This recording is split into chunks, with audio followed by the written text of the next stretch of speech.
What do you call a political activist in an opera? What would he be like? Nei cieli vidi guardo fumare dai mille comignoli Parigi e penso a quei poltrone d'un vecchio gabinetto ingannatore che vive in ozio come un gran signore. That's Rodolfo, our writer, political idealist, and really bad poet. At least his friends seem to think so. Mimi adores him, and his artistic soul... That's Rodolfo, our writer, political idealist, and really bad poet. At least his friends seem to think so. Mimi adores him and his artistic soul, and he'd do anything for her. I'm Samuel Berlad, and this is Why Do I Care?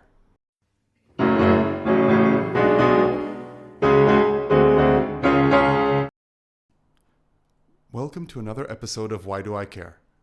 Today's episode is all about poet Rodolfo. Usually I would start the episode with an introduction of the character, but Rodolfo does a much better job himself. Let's listen to Rodolfo introduce himself in one of the most famous introductory arias of them all.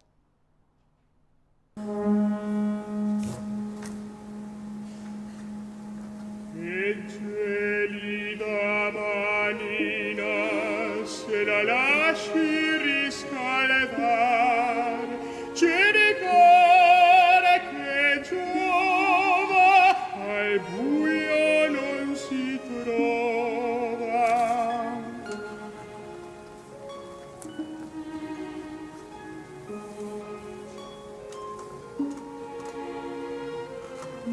Ma per fortuna una notte di luna e quella allora l'abbiamo vicina.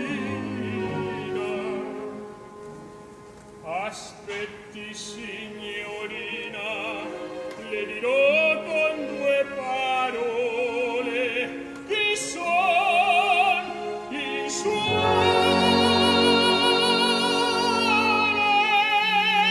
che faccio, come vivo.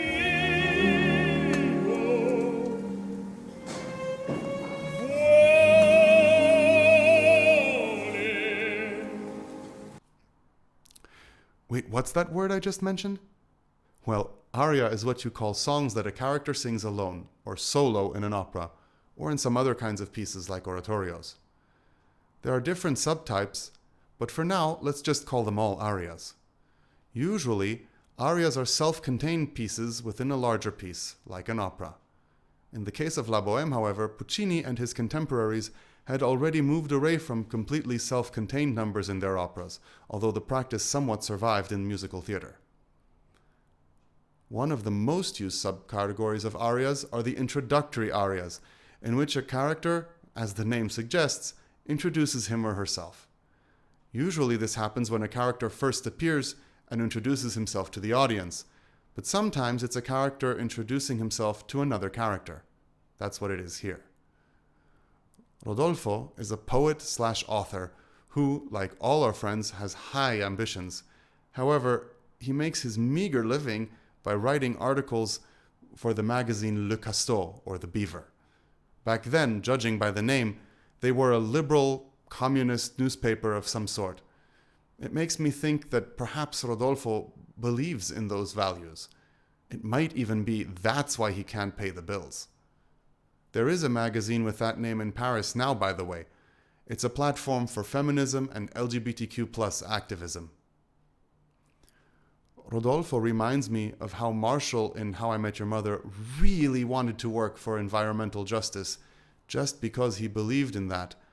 But unlike Rodolfo, Marshall gives up his dream so he and Lily can pay for the bills. Rodolfo's magnum opus is the play he is working on. As Marcello comments at the very beginning of the opera, he must be fond of reading out passages to his friends, who generally don't appreciate this much. Generally, Rodolfo's companions don't seem to think much of his work, as they all continuously comment. This is especially true for Colline and Chenard. In Act 2, he tells us that Mimi loves him for his poetic nature and promptly begins improvising a poem, much to his friend's annoyance. Case in point, though, because he gets stuck on a rhyme, so he just repeats the previous verse. This makes his friends laugh at him. Let's listen to that together.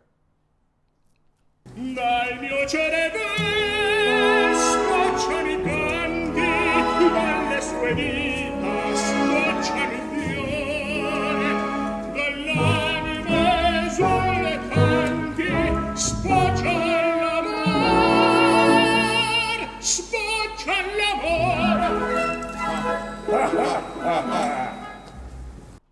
Doesn't that remind you of Phoebe in Friends with her guitar and, smelly cat, smelly cat?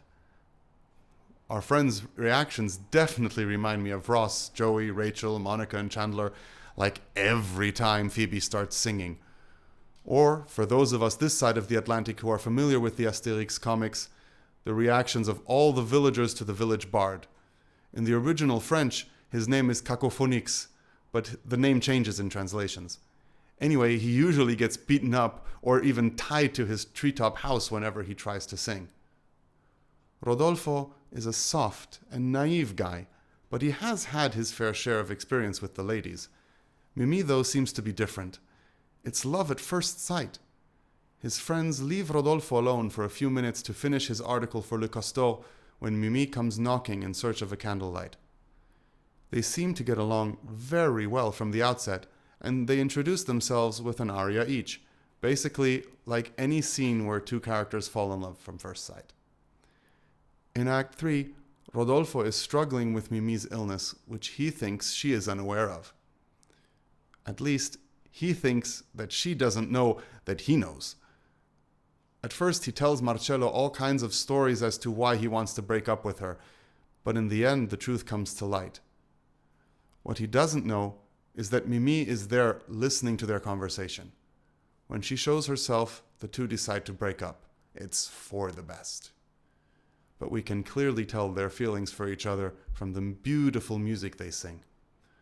Also, Rodolfo tells us, by telling Marcello he misses Mimi at the beginning of Act 4, before she returns to die in his arms. He is, of course, the last to realize Mimi has died, and the opera famously ends with his outcries of pain at this realization. This even gets parodied in The Simpsons in the episode where Homer becomes an opera singer. Listen to this. Marcello è spirata. Musetta, a voi.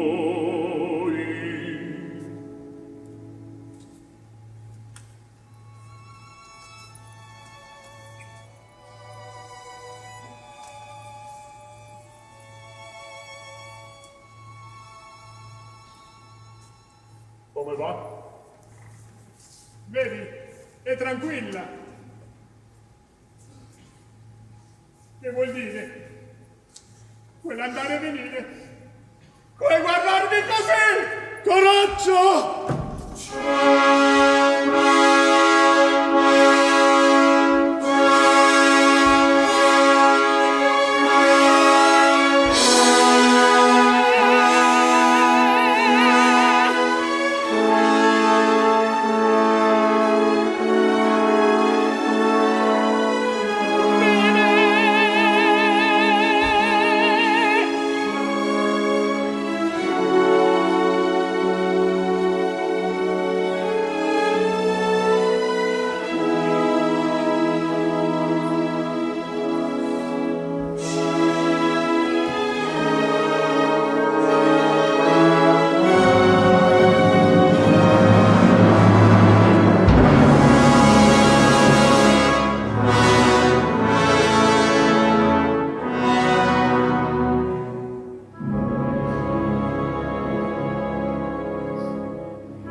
What a tragic ending to a beautiful love story, and a great reminder of the truly revolutionary nature of modern medicine. I hope you enjoyed getting to know Rodolfo. If you did, please like this video and subscribe and follow me for more about why you should care about opera. Let me know what you think down in the comments. Tell me what puts you off or what excites you about opera. See you next week for more on opera and why do I care.